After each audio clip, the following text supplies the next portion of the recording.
குருஜி வணக்கம். வணக்கம் சார். எப்படி இருக்கீங்க? நல்லா இருக்கீங்களா? நல்லா இருக்கும் சார். இப்போது ஆனி மாத ராசி பலன், இது சூரிய பகவான் மிதுன ராசிக்கு வரக்கூடிய சூரிய பகவான் எப்படி இருக்கும்? முதற்கண் நமது ஆன்மீகம் ப்ளஸ் சேனல் நேயர்கள் எல்லாருக்கும் ஜோதிட குருஜியின் வணக்கங்கள், வாழ்த்துக்கள், ஆசீர்வாதங்கள். இந்த அருமையான பதிவில் நம்ம பார்க்க போகிறது சூரிய பகவானோட பெயர்ச்சி. இந்த சூரிய பகவான் ஆனி மாதம் இதுவரைக்கும் ரிஷபராசியில் இருந்தார்.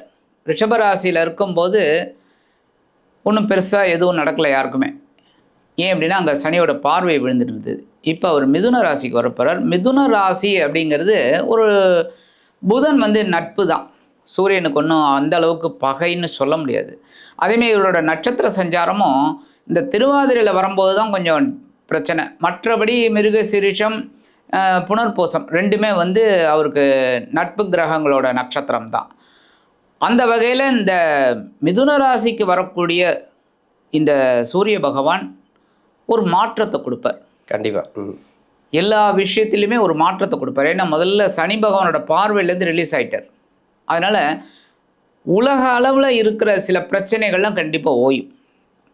அதேமாதிரி அரசியல் ரீதியாக, ஏன்னா சூரியனாலே அரசியல் அங்கே வந்துடும், அதுவும் கொஞ்சம் ஓரளவுக்கு மாற்றங்களை சந்திக்கும். மாற்றங்கள்னால் இதுவரைக்கும் இந்த பிரச்சனைகளை சந்தித்த சில கட்சிகள் பிரச்சனைகள் இல்லாமல் நிம்மதியாக ஒரு ஆட்சி பண்ணக்கூடிய ஒரு சூழல் கண்டிப்பாக அமையும்.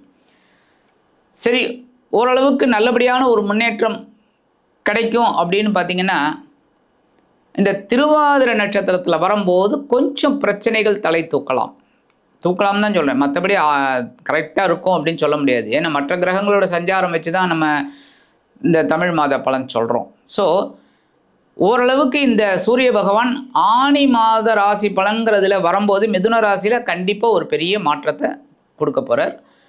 அந்த வகையில் ஒவ்வொரு ராசிக்கும் என்னென்ன பலாபலன்களை கொடுக்க போகிறாருங்கிறத பார்ப்போம். மிதுன ராசி, இந்த மிதுன ராசிக்கு ஜென்ம ராசிக்கு வரக்கூடிய சூரிய பகவான் இது இந்த ஆனி மாதத்தில், அதாவது ஆனி மாதம் தான் அவர் ஜென்ம ராசிக்கு வருவார்.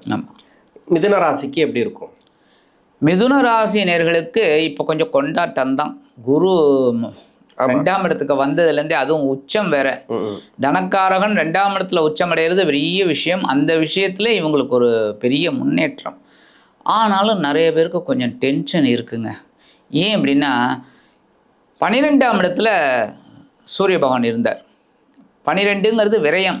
அப்போ கூட சனியோட பார்வை இருந்தனால இவங்களுக்கு கொஞ்சம் அசுப விரயம்லாம் கிடைச்சிது.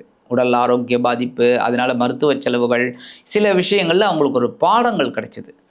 இப்போ அதை விட்டு விலகிறது ஒரு பெரிய ப்ளஸ் பாயிண்ட். ஆனால் எங்கள் நேர ஜென்மராசிக்கு தான் உட்கார்றார், ஹெட்டில் உட்கார்றார். ஸோ இவங்க ஒரே ஒரு விஷயத்தில் கவனமாக இருந்தால் போகிறோம், பேசுகிற விஷயம். ஏன்னா பேசுகிற வார்த்தைகள் மூலமாக தான் பகைமையே உருவாகும் எப்போவுமே. அப்போ அவங்க அதில் கரெக்ட் பண்ணிட்டாங்கனாலே போகிறோம். ஏன்னா உணர்ச்சி அதிகமாகும். ஹெட்டில் ஒரு இந்த கிரகம், இந்த மாதிரி கிரகம்லாம் உட்கார்ந்தாலே டென்ஷன், உடம்பு அசதி, அதனால் ஒரு இன்னெபிலிட்டின்னு சொல்லுவாங்க, நம்மளால் முடியாது, இயலாமைன்னு சொல்லுவாங்க பார்த்தீங்களா, அந்த மாதிரி வரும்போது கோபம் வரும். அந்த கோபத்தை இவங்க கட்டுப்படுத்தினா போகிறோம். மற்றபடி ஒன்றும் பெரிய இது நன்மை இதில் தீமையெல்லாம் இல்லை. ஆனால் இவங்க எடுக்கிற காரியங்களையும் கவனமாக இருக்கணும். ஒன்று.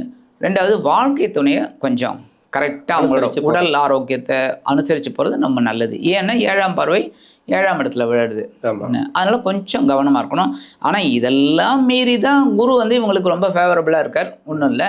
அதேமாரி கர்மஸ்தானத்தில் சனி பகவான், அதனால் அதில் கொஞ்சம் அவங்க தொழில் வியாபாரத்தில் கவனமாக இருக்கணும், உத்தியோகம் எல்லாத்துலேயும் கவனமாக தான் போகிறோம்.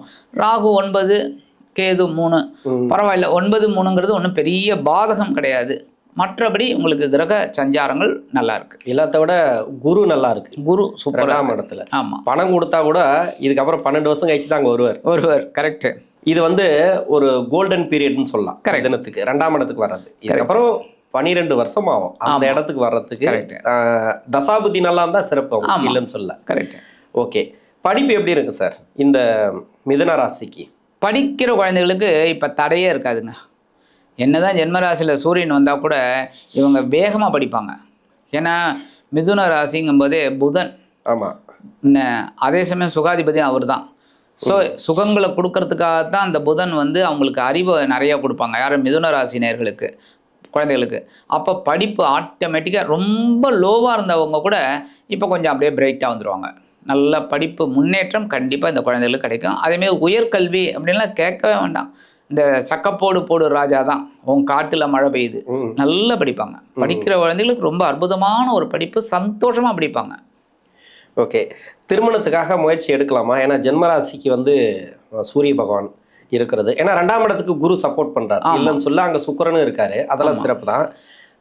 இது வந்து எதுவும் தடை எதுவும் பண்ணாதா சூரியன்? சூரியன் வந்து தடை பண்ணுற அளவுக்கு இல்லை. ஏன் அப்படின்னா 7ஆம் இடத்தை பார்க்குறாரு, பட் சுபகாரியங்களை தடை பண்ண மாட்டார். வாழ்க்கை துணை, நண்பர்கள், இவாளெல்லாம் கொஞ்சம் கரெக்ட் பண்ணிட்டாலே போகிறோம், அவளை அனுசரித்து போனாலே போகிறோம். மற்றபடி சுபகாரியங்கள் அப்படிங்கும்போது 2ஆம் இடத்துல இருக்கக்கூடிய அந்த குரு கண்டிப்பாக ஒரு இது பண்ணுவார். அது ஓகே. அதான் 10ஆம் பார்வையா சனி அங்கே, ஏன்னா 7-10 பார்க்குறாரு. ஆனாலும் 7-10க்கு அதிபதி குருங்கிறதுனால அவர் இருக்கிற இடம் 2 அப்படிங்கும்போது வாழ்க்கை துணையை ஏற்படுத்தி கொடுக்கறதுக்கு இது இருக்கு. ஓகே, நல்ல விஷயம். அதனால ஓரளவுக்கு திருமண யோகம் கண்டிப்பாக கிடைக்குது. அதேமாதிரி மறுமண யோகம் ரொம்ப பேர் வந்து எதிர்பார்த்துட்டு இருக்காங்க. ஃபர்ஸ்ட் மேரேஜ் ஏதோ டைவர்ஸ் ஆகிடுது. ஏன்னா சாதாரணமாக இந்த உபயலக்னம் உபயராசினாலே உங்களுக்கே தெரியும் பிரச்சனை தான். அனுசரித்து போனால் தான் டைவர்ஸே இருக்காது, இல்லை டைவர்ஸ் தான். அந்த டைவர்ஸ் ஆனவங்களுக்குலாம் ஒரு மறுமணம் நல்லபடியாக கிடைக்கும். இந்த மிதுன ராசியில் இருக்கக்கூடிய பெண்கள் இப்போ கொடுக்கல் வாங்கல எப்படி இருக்கணும், இந்த மாசத்துல அவங்களுக்கு எப்படி இருக்கும் மெயினா? ஏன்னா பெண்கள் நிறைய பேர் வந்து கேள்வி கேட்டிருக்காங்க. இப்போ ஜாதகம் பார்க்க வரவங்களே உங்களோட கிளைண்ட்டு கேட்டிருக்காங்க, என்னோட கிளைண்ட்டுக்கு நிறைய பேர் கேட்டிருக்காங்க.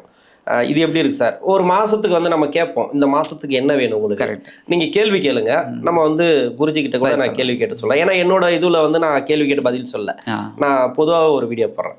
அதனால இப்போ குருஜி கிட்ட கேட்குறேன் அப்படின்ட்டு அவங்க கிட்ட கேட்டு வாங்குறது, இதெல்லாம் அவங்க எப்படி இருக்கணும் அது மட்டும் சொல்லுங்க. ஏன்னா நிறைய பேருக்கு பொருளாதார பிரச்சனை இருக்கு, கடன் பிரச்சனை ஒரு சில பேர் இருக்கு, ஒரு சில பேருக்கு வேலை வாய்ப்பு பிரச்சனைகள் இருக்கு, ஒரு சில பேருக்கு நல்லாவும் போயிட்டு இருக்கு, இல்லைன்னு சொல்ல. அவங்க எப்படி இருந்தா, ஏன்னா ஜென்மராசிக்கு வந்து இந்த சூரியன் வர்றதும் இதுதான் மெயினாக அதை பற்றி பேசுகிறோம். இந்த ஆனி மாதத்தில் இவர் இங்கே தான் இருப்பார். ஒன்று 7ஆம் பார்வையா 7ஆம் இடத்தையும் சனியும் பார்க்குறாரு சேர்ந்து. ஆமாம், இது ஒரு இது இருக்கு இல்லையா? கரெக்ட். அதை தான் நான் கேட்குறேன். இப்போ இந்த இல்லத்தரசிகளுக்கு பணவரவு ஓரளவுக்கு நல்லபடியாக இருக்கும். ஏன்னா நிறைய பேர் இப்போ உத்தியோகம் பார்க்குற லேடிஸ் தான் இல்லத்தரசிகள்னு சொல்கிறோமே தவிர அவங்க எல்லாமே உத்தியோகம் பார்க்குறாங்க. அவங்களுக்கு இந்த எதிர்பார்த்த அந்த உயர்வுகள்லாம் இப்போ கிடைக்கும். இன்சென்டிவ், போனஸ், அது இது ஏதாவது வரத்துக்கு வாய்ப்பு, ஏதோ எதிர்பார்த்தது. அப்போ அதை வச்சு ஏதாவது ஒரு கொடுக்கல் வாங்கல் பண்ணலாம் அப்படின்னு நினச்சா இவங்க தாராளமாக பண்ணுவாங்க. நல்ல ஒரு முன்னேற்றம் இவங்களுக்கு கண்டிப்பாக கிடைக்கும். அதே சமயம் இந்த பண விஷயத்தில் இவங்க எப்போவுமே கொஞ்சம் கவனமாக தான் எடுத்துக்கணும். ஏன் அப்படின்னா இவங்களுக்கு இப்போ குரு வந்து ரொம்ப ஃபேவரபுளாக இருக்கார், கரெக்டு. ஆனால் இந்த சூரிய பகவான் ஜென்மராசியில் இருக்கார். ஸோ கொஞ்சம் உஷ்ணத்தையும் அதிகப்படுத்துவார், டென்ஷன். அப்போ யாருக்காவது தெரியாத ஒரு இவங்கக்கிட்ட போய் மாட்டிக்கிட்டாங்கன்னா இவங்களுக்கு லாக் ஆகிறதுக்கு வாய்ப்பு இருக்குது. அப்போ கவனமாக இருந்தால் இந்த கொடுக்கல் வாங்கல் இவங்களுக்கு ரொம்ப நல்லா வரும் இந்த மாதம். அதே சமயம் இந்த இல்லத்தரசிகளுக்கு முக்கியமாக ஒன்று சொல்லணும்னா, உடல் ஆரோக்கியம் நிறைய பேருக்கு பாதிக்கப்பட்டது. ரொம்ப டென்ஷன், ஏன்னா டென்ஷன் அவங்களுக்கு என்ன, அந்த டென்ஷன்லாம் குறையிறதுனால உடல் ஆரோக்கியம் நல்லபடியாக இருக்கும். அதுதான் உங்களுக்கு பெரிய ஒரு காட்ஸ் கிஃப்ட் இந்த மாதம். உடல் ஆரோக்கியம் கண்டிப்பாக நல்லபடியாக இருக்கும், மனசு தெளிவாக இருக்கும். அப்புறம் பண வரவும் நல்லபடியாக இருக்கிறதுனால இவங்களுக்கு எல்லா விதத்துலையுமே கொஞ்சம் முன்னேற்றம் இருக்கும். ஓகே, மிதுன ராசிக்கு கடன் பிரச்சனை தீருமா இந்த மாதத்தில்? நிறைய கொடுக்கல் வாங்கல் இருக்குது. கடன் பிரச்சனைனாக்கா கொடுக்க வேண்டியது இருக்குது, வாங்கி கொடுக்காத கடன் தான் கொடுக்க வேண்டியது. இன்னொன்று கொடுத்து வாரா கடன் இருக்கு இல்லையா, அதெல்லாம் ஏதாவது வர்றதுக்கு வாய்ப்பு இருக்கா? ஏன்னா 2ஆம் இடத்துல குரு இருக்காருன்னு சொல்கிறீங்க இல்லையா, குரு சுக்கிரன் சேர்க்கை இது ஒன்று. இன்னொன்று ஜென்ம ராசிக்கு வந்து இவர் சூரியன் இருக்கிறதெல்லாம் இது நல்ல மாற்றங்களை கொடுக்குமா? கண்டிப்பாக. இவங்களுக்கு பார்த்தீங்கன்னா இவங்களுக்கு 6ஆம் வீட்டு அதிபதி செவ்வாய் வந்து இப்போ 11ஆம் இடத்துல இருக்கார். ஸோ கடன் சுமை கண்டிப்பாக குறையும். ஓகே, ஏன்னா குரு பணம் கொடுப்பார். ஆமாம், பணம் கொடுத்தானே இந்த கடன் அடைச்சிடுவார். ஓகே, கடன் அடைச்சிட்டு நிம்மதியாக இருப்பாங்க, ஏதோ ஒரு வகையில் நன்மை. அவ்வளோதான், கண்டிப்பாக. ஏன்னா எல்லாமே ஒன்றுக்குள்ளே ஒன்று தானே. நீங்கள் சொல்ல மாதிரி நவகிரகங்கள் தன் கடமை கரெக்டாக செய்யும். ஆமாம், கிரகங்கள். அப்போ இந்த கிரக அமைப்புகள் இவங்களுக்கு இப்போ ஃபேவரபுளாக இருக்கிறதுனால இவங்களுக்கு ஓரளவுக்கு கடன் அடைக்கக்கூடிய ஒரு சூழல் கண்டிப்பாக கிடைக்கும். ஓகே, பரிகாரம் இந்த மிதுன ராசிக்கு பரிகாரம் அப்படிங்கும்போதே கண்டிப்பாக இவங்க வந்து மாற்றுத்திறனாளிக்கு ஹெல்ப் பண்ணுறது ரொம்ப விசேஷம். ஒரு ஞாயிற்றுக்கிழமை மாற்றுத்திறனாளி அவங்களுக்கு ஏதாவது இவங்களால் முடிஞ்ச ஒரு அன்னதானமோ இல்லை அவங்களுக்கு என்ன தேவையோ ஏன்னா இப்போ நான் போர்வை அதெல்லாம் சொல்ல மாட்டேன், ஏன்னா வெயில் காலம் இங்கே நம்ம தமிழ்நாடு ஆந்திரா இதெல்லாம் வெயில். பட் நீடி அவங்களுக்கு என்ன தேவை அதை வாங்கி கொடுக்கறது ரொம்ப விசேஷம் இல்லையா. சில பேருக்கு இந்த படிக்கிற குழந்தைகளுக்கு ஹெல்ப் பண்ணலாம்.